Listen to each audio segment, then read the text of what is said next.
या पावसामुळे शेतकऱ्याची अवस्था, सारं आबाळ फाटलं, श्वास उरात अडकला, राणा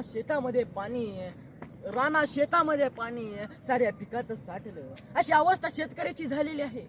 दुःख सांगावे कोणाला, पाणी डोळ्यात आटलं, अशी अवस्था शेतकऱ्याची झालेली आहे. मुख्यमंत्री साहेब, महाराष्ट्रातील प्रत्येक शेतकरी तुमच्याकडे मोठ्या आशेने पाहत आहे.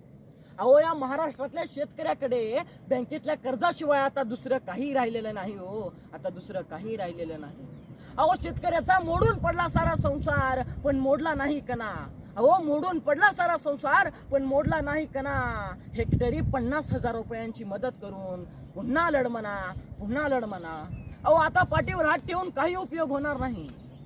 कालच मी टीव्हीवर ओमराजे निंबाळकर साहेबांचा व्हिडिओ पाहिला.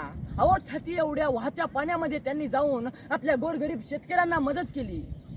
तशीच प्रत्येक राजकीय नेत्याने आपल्या गोरगरीब शेतकऱ्याला मदत करावी, अशी मी त्यांच्याकडे आशावाद व्यक्त करतो. आणि मुख्यमंत्री साहेब, तुम्ही शेतकऱ्याचा संसार कसा उभा राहील याच्याकडे लक्ष द्यावे, अशी मी तुम्हाला विनंती करतो. जय जवान, जय किसान.